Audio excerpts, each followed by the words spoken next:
The NBA Draft Combine is an excellent opportunity to see a large bulk of the draftable prospects all at once. Unfortunately, most top players don't participate in competitive play. Still, it allows us to evaluate players looking to move the needle or establish their draft standing.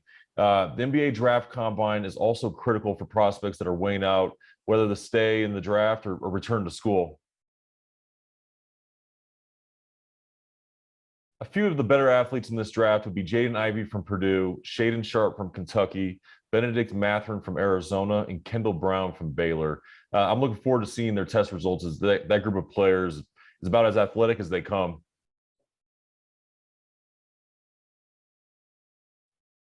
We'll see who decides to play. I've been talking to some agents who are in the process of deciding whether to have their clients participate in the live play or not. Well, last year, Bones Highland was the big winner of the live play. He was terrific. His play at the combine led to him becoming a first-round pick. So to me, Bones Highland is a perfect example of why it makes sense for a player to bet on himself and play in front of the entire NBA.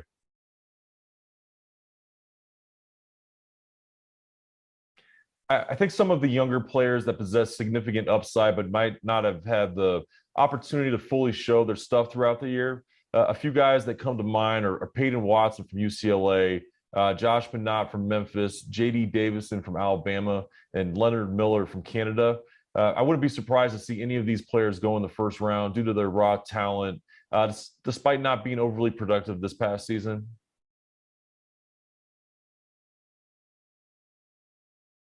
Everything has been changing so dramatically recently with the emergence of NIL deals. And I think there could be some good players who would like to return to school partially as a result of that. For example, I heard some rumblings that one player is likely to return to school if he doesn't get a guarantee that'll be selected in the first round. I also heard another player is interested in returning to school if his NIL income gets to a certain level. I've worked as an agent for more than 10 years, and I think a lot of the dialogue between agents, players, parents, and coaches is changing quite a bit. The pros and cons for players deciding to go pro or stay in school are very different. However, I think it's all for the better in the long term.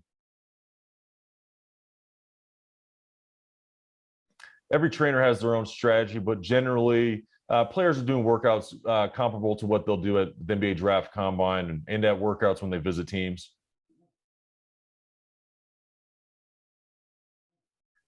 Between the college season and now, there hasn't been much action on the court. So you might be asking, what would cause a player's stock to rise or fall during that time? Well, I'll tell you, intel.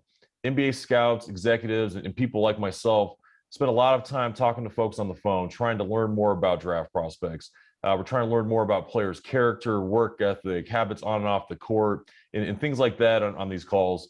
I think some teams value intel and certain traits differently than others. But overall, intel certainly plays a part and sometimes a significant part in players' draft value and stock.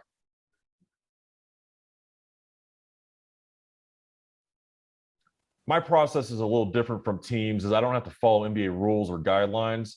During May and June, I typically travel all around the country to watch prospects work out and get a chance to sit down and talk with them.